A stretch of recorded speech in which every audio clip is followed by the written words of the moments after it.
O que a gente defende é algo que já é absolutamente possível na realidade material. Inclusive foi aplicado nas experiências socialistas, com grande sucesso. E isso é um dos grandes espantalhos. A gente falou da fome, por exemplo. Gente, o socialismo deu muito certo para a classe trabalhadora, tá? O salto de padrão de vida nos países socialistas é imenso. Quais? União Soviética? A gente pode citar alguns. União Soviética, China, Coreia Popular mesmo. Vulgo Coreia do Norte. Né? Albânia, socialista com uma experiência fantástica. Cuba. Cuba é incomparável com os países do Caribe. Incomparável. A qualidade de vida em Cuba, mesmo sendo um país pobre, bloqueado, fudido, é incomparável com os outros países que são capitalistas do Caribe. Que mais? Vietnã, Laos. Tem Puta, eu tava lendo sobre isso hoje. Tem outro país também que é hoje ainda... Puta, não. A gente pode dizer que são 5, né? Hoje. Cuba, Coreia, Vietnã, Laos. E a China é muito controversa. Sim. A China é uma secção. Tem gente que defende que a China não passa nem perto do socialismo. Tem gente que diz que a China é socialismo, se você olhar contra a luz, assim, na silhueta e tal. E tem gente que fala, não, a China é o socialismo do século XXI. Mas a Coreia do Norte é um exemplo de um lugar comunista. Sim, de um lugar socialista. Socialista. Socialista. Tá na transição, então.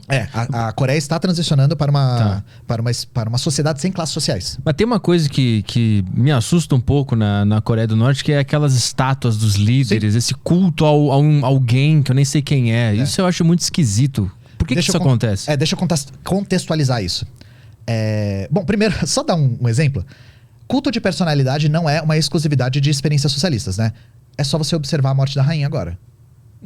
Gente chorando, no metrô, assim, as fotos dela passando tudo repetido. Mas aí porque o cara escolheu se emocionar, né? Lá é meio que uma obrigação de cultuar o cara. Não é. Porque a Coreia, ela é muito rodeada de mentiras. Então todas essas ideias de não pode cortar o cabelo, não pode dobrar o jornal na foto do líder, não pode ter cachorro. Pô, mas isso, as pessoas que foram lá dizem isso, né? Não. Veio um cara que foi pra lá, veio aqui e falou que realmente não pode dobrar o posterzinho do cara lá. Ele tirou isso, com todo respeito, diretamente da bunda dele. Porque não, mas ele foi, a guia falou. A guia não falou, tenho certeza. Porque os caras que estudam na Coreia foram pra lá, fotografaram gente dobrando o jornal.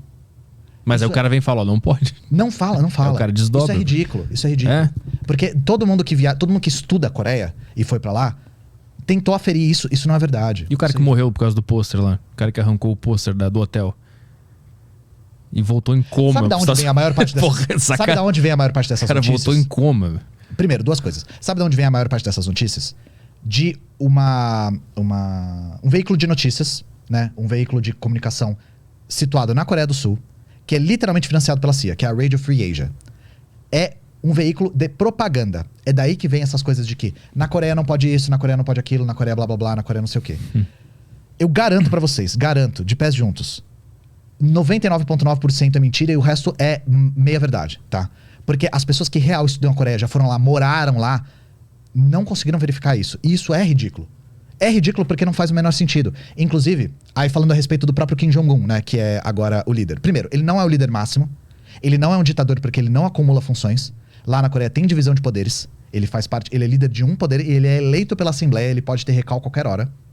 Então, diferente, por exemplo, da ditadura no Brasil, depois do AI-5, o presidente tinha poder de lei. Lá, isso não existe. Ele é eleito pela Assembleia, que por sua vez é eleita pela população por sufrágio, direto, universal, secreto e tal.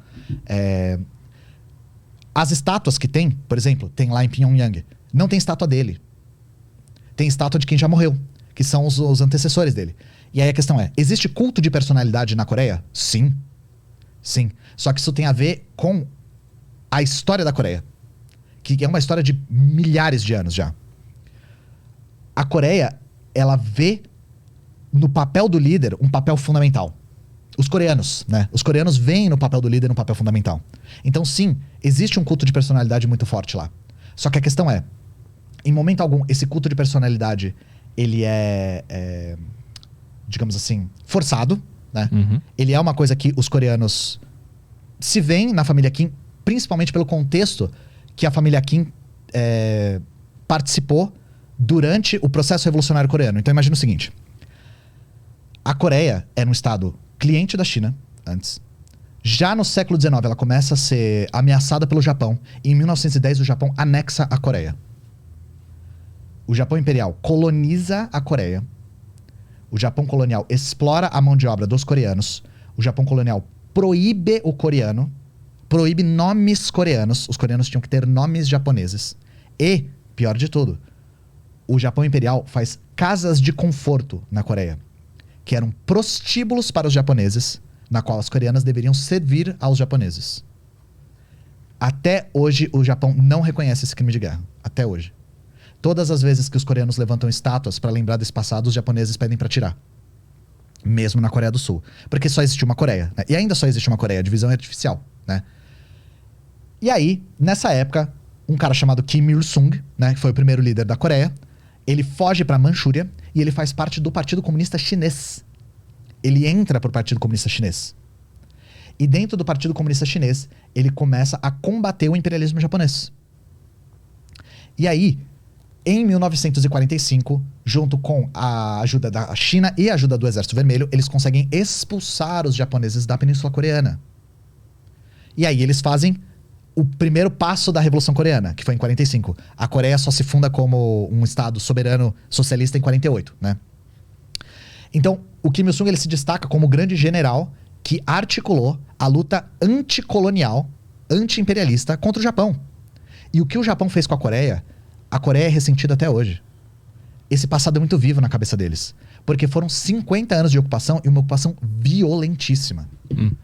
Eles veem no Kim e na família Kim a representação dessa luta contra os agressores externos. E não só. A Coreia é dividida em 45, né? Porque os Estados Unidos tinham medo de que o Exército Vermelho descesse e fosse fazendo revolução onde ele passasse. Fizesse a Ásia inteira virar socialista, né? O que poderia ter acontecido não fosse os Estados Unidos. E aí, eles dividem a Coreia em dois, no paralelo 38. E ocupam militarmente a Coreia do Sul. Sabe quando os Estados Unidos saiu? Nunca mais. Eles estão lá até hoje. O exército da Coreia do Sul é todo submetido aos Estados Unidos. Qual o interesse hoje de continuar antagonizar lá? a Coreia do Norte. Fazer frente a um dos poucos estados socialistas que ainda persiste. Impedir a proliferação daquela ideia. É isso? Sim, e pra conseguir restaurar o capitalismo na península. Pra conseguir destruir realmente a experiência coreana. Então existe uma tentativa ainda de subir e tirar de lá. E por que eles não sobem? Por uma coisa chamada arma do diálogo, chamada bomba nuclear, né? É a arma do diálogo, né? Por isso que a Coreia optou por essa tática de... Eles têm uma política chamada política Songun, que é... A gente pode traduzir como military first, né? Forças armadas primeiro. Antes de qualquer coisa, a Coreia tinha que se armar para se proteger da agressão externa. E aí foi aí que eles investiram pesado em tecnologia nuclear, que é uma tecnologia de uso dual. Eles podem usar para outras coisas e para a defesa. E a bomba nuclear garante que a Coreia consiga ter a sua experiência continuada. Mas qual é o interesse dos Estados Unidos de desativar lá o comunismo lá e botar o capitalismo lá também? Toda e qualquer experiência socialista que tem na face do planeta, os Estados Unidos vai antagonizar. Porque toda e qualquer experiência socialista se mostra uma inspiração para o movimento trabalhador mundial. Tá, é o medo de que isso influencie outras pessoas. Sim, e pode influenciar. E aí eu falo por quê. Mas voltando à história do Kim Il-sung, né? O Kim Il-sung já tinha se destacado como um grande líder do Partido do Trabalho, né? E ele se torna presidente da Coreia nessa época. O presidente Kim Il-sung, generalíssimo, eles falam, né? E aí, em 1950, os Estados Unidos invadem a Coreia. E os Estados Unidos invadem a Coreia e eles fazem um genocídio na Coreia. Os Estados Unidos matam entre 3 e 4 milhões de pessoas num país de 8 milhões de pessoas.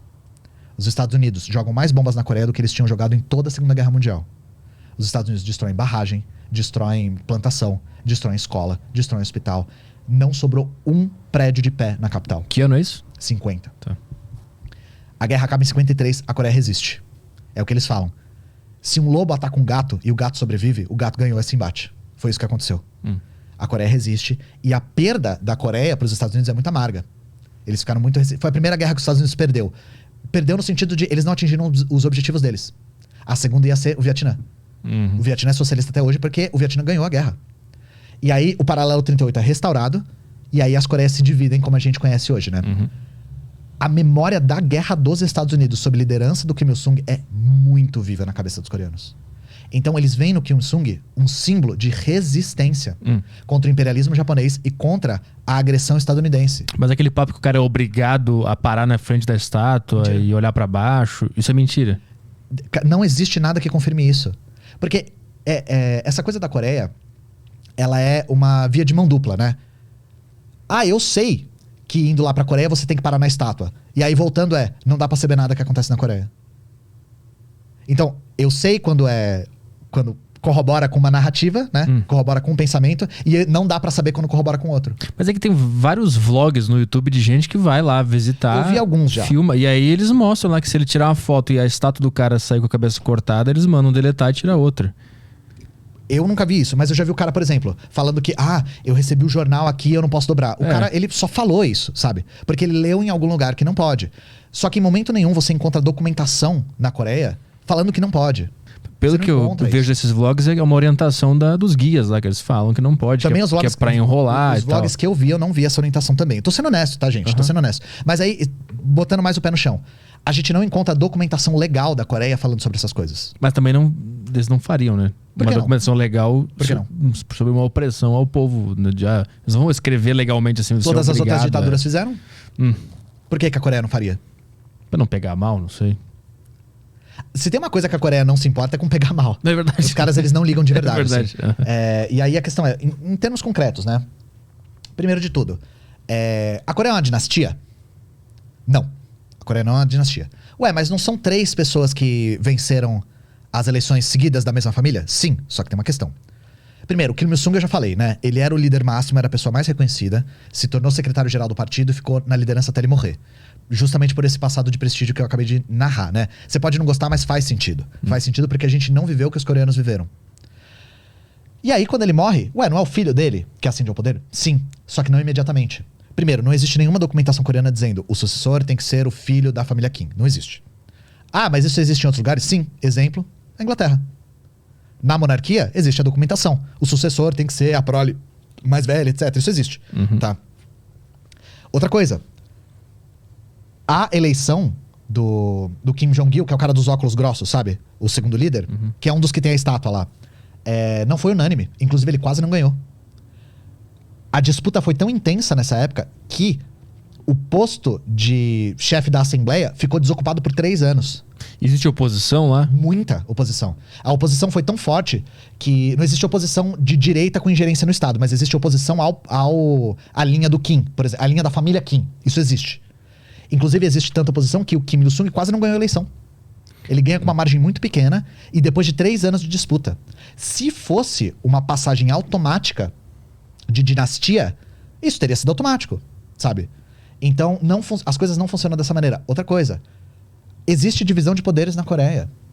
Inclusive, por exemplo, o posto que o Kim Jong-un ocupa acumula menos cargos que o Joe Biden.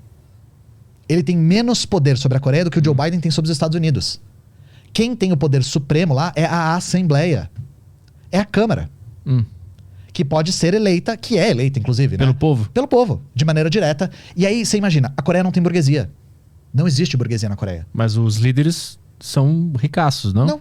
Não. Eles têm acesso a coisas que a população não tem. Fato. Mas ricaços não são ricaços. E isso tudo da questão dos líderes serem ricaços é engraçado, porque se faz um paranauê imenso pra tentar provar isso, e nunca se prova, né?